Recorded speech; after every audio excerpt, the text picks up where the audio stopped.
लिपुलेखको नक्सा प्रसङ्ग चाहिँ चर्चामा त ल्यायो, वा पद्म अर्यालले गर्नुभयो है भन्ने त भयो होइन, तर त्यो विषय अहिले कता कता हराइरहेको छ नि। यसको केही अगाडि बढेको छ प्रक्रिया?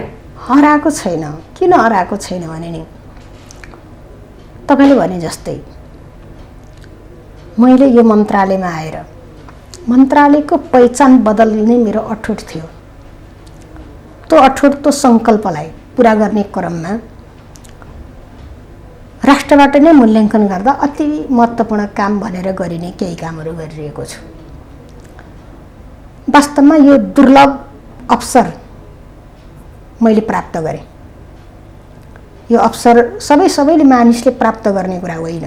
यस्ता काम सधैँ पनि हुँदैन। पहिलो पटक भएर नै इतिहास लेखिने हो। इतिहास लेखिने काम भनेको एकाध मात्रै हुन्छ। त्यो इतिहासमा सुनौला अक्षर लेखिने कामको नेतृत्व गर्ने अवसर, यो दुर्लभ अवसर हो, त्यो मैले प्राप्त गरेँ। र अब त्यसलाई सार्थक निष्कर्षमा पुर्याउने सन्दर्भमा साँच्चै यो वर्तमान सरकार कतिको गम्भीर छ भन्ने कुरा व्यवहारबाटै पुष्टि भएको छ।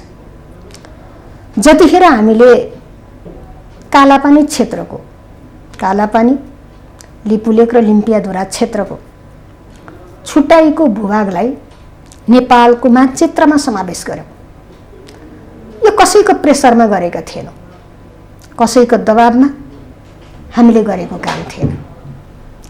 हामीले आफ्नो विवेकले, आफ्नो सोचले यो काम गर्न पर्छ भनेर आफ्नो कार्ययोजनाभित्र हाल्यौँ। कसैले सोचेको थिएन होला सायद, हामीले गर्यौँ। यो नक्सा जारी हुने भनेको सरकारको दृढता व्यक्त भएको। अब हामीले यो हाम्रो कार्यकालभित्र, यो सरकारको कार्यकालभित्र विगत लामो समयदेखि थातिरहेको यस्तो राष्ट्रियता जस्तो, सार्वभौमिकता जस्तो इस्युमा हामीले समाधान गर्नुपर्छ। अरू कसैले नगर्न पनि सक्छ। यतिका वर्ष रह्यो भनेपछि यसपटक हामीले गर्नुपर्छ। यो कुरा सायद प्रधानमन्त्रीको मनमा नआएको भए सम्भव थियो र नेतृत्व प्रधानमन्त्रीकै छ नि। त्यसैले अहिले उठाइयो हरायो कि भन्ने बाहिरकै हल्ला चलेकै छ। त्यति मात्रै होइन, मैले त सुनिरहेको छु नक्सै गुमायो अरे। बौद्धिकताको पनि एउटा सीमा त हुन्छ होला नि। मान्छे अन्ध भएर बोल्ने हो र गरिमा हुँदैन, विश्लेषण हुँदैन। के हो बौद्धिकता भनेको? सरकारले निर्णय गर्यो, हामीले सार्वजनिक गर्यौँ, दुनियाँमा डङ्का पिटियो। सार्वभौम सत्ता संसदले एक मतले करतल ध्वनिका साथ सबै राजनीतिक पार्टीको एकताबद्ध आवाजका साथ, सङ्कल्पका साथ सार्वभौम संसदबाट पास भएको कुरा, जुन यही सरकारको प्रस्ताव थियो, अनि त्यही चिज फेरि यो सरकारले अन्त लान मिल्छ, फाल्न मिल्छ।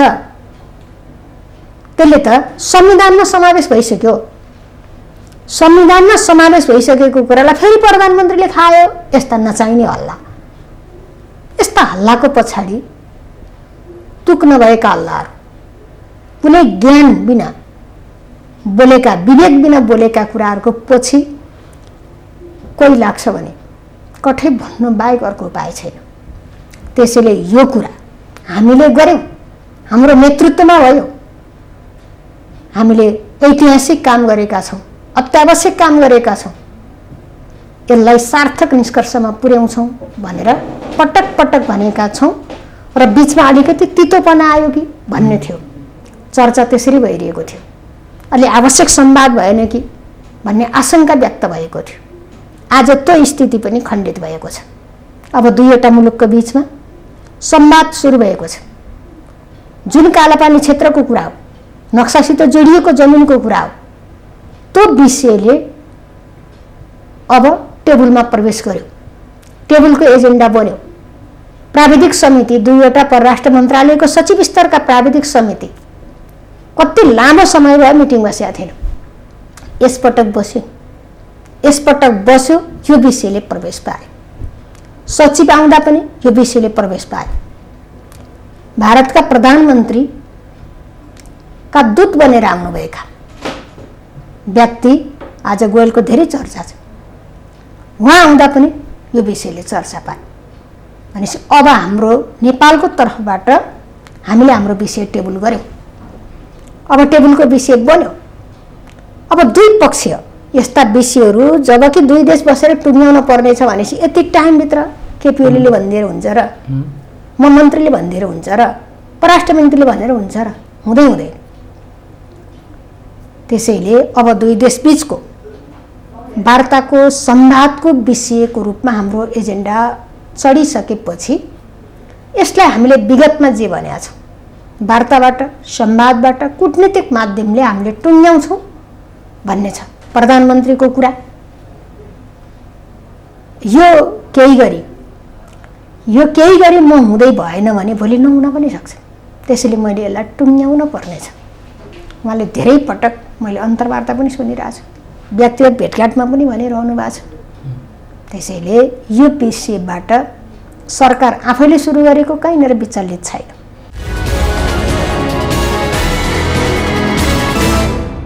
मान्छे यसमा शङ्का गर्नुपर्ने केही छैन, ठाउँै छैन। अब यसमा एउटा शङ्का चाहिँ छ कि मन्त्रीज्यू, मैले यसलाई अझ थप प्रश्न पार्नलाई यहाँलाई समय दिएँ। अहिले नेपालले गोयलसँग भएको भेट र परराष्ट्र सचिव स्तरीय भएको भेटलाई उपलब्धिको रूपमा लिएको छ सचिव यही सीमा विवादलाई, होइन? यो कर्मचारी लेभलमा वार्ता गरेर र कर्मचारी लेभलको टेबल वार्ताले छलफलले यो समाधान हुने होइन। अहिले आम नेपाली चाहिरहेका छन् यो शक्तिशाली र यो आँटिलो सरकारका प्रमुख र भूमि व्यवस्था मन्त्री भएको पालामा अब यो चाहिँ कर्मचारी तहमा भन्दा पनि राजनैतिक तहमा र प्रधानमन्त्री टु प्रधानमन्त्रीमै यो वार्ता गरेर यो सीमाको विवाद चाहिँ छिटो हल होस् भन्ने चाहना देखिन्छ नेपालीहरूको। अब हामी यही कर्मचारी तहमा जाने कि हामी त्यो तहमा पनि जाने वार्ता? प्रक्रिया सुरु भयो। प्राविधिक टिम थियो, त्यसले सुरु गर्यो। यस्ता जटिल विषयहरू त्यो प्राविधिक टिमले नटुङ्ग्याउन सक्छ, टुङ्ग्याउँछ भन्ने हामीले ठानेको पनि छैन। तर वातावरण बनाउने कुरा त हो नि भयो नि। वातावरण बनाउनको निम्ति सुरु भएको छ। अनि त्यसभन्दा माथि बस्नु पर्यो भने परराष्ट्र मन्त्री स्तरमा बस्ने कुरा हुन्छ। हाम्रो परराष्ट्र मन्त्रीज्यू निरन्तर त्यही काममा क्रियाशील हुनुहुन्छ। दुईवटा परराष्ट्र मन्त्री स्तरमा बस्ने कुरा हुन्छ। अनि त्यो लेभलबाट नि टुङ्गिएन भने अनि फेरि दुई देशका प्रधानमन्त्री बिचमा बस्न पर्ने भने त्यो त अन्तिम नै हो नि। हाम्रो तयारी छ त्यसमै? त्यो त होइन, पर्यो भने प्रधानमन्त्रीले त भन्नुभएको छ, परेछ भने मेरै लेभलबाट, त्योभन्दा तलबाट टुङ्गिएन मेरै लेभलबाट पनि बसेर टुङ्ग्याउने भनेर त भन्नुभएको छ नि। त्यसैले सुरुवात हुँदैछ चरणबद्ध। टुङ्गिने बेलामा जुन लेभलमा पुगेर भयो भने टुङ्ग्याउन पर्छ भन्ने कुरा हो। ठिक छ, प्रधानमन्त्री टु प्रधानमन्त्री छलफल गरेर भए पनि टुङ्ग्याउन पर्छ भन्ने कुरामा हामी स्पष्ट छौँ। हामी आशावादी हुन सक्छौँ प्रधानमन्त्री केपी शर्मा ओलीको नेतृत्वमै रहेको यो सरकारकै वर्तमान सरकारकै पालामा यो विवादको अन्तिम टुङ्गो लाग्नेछ, हल हुनेछ भनेर कति आशावादी हुन सकिन्छ होला? हामी धेरै आशावादी हुनुपर्छ। किनभने भोलि के हुन्छ।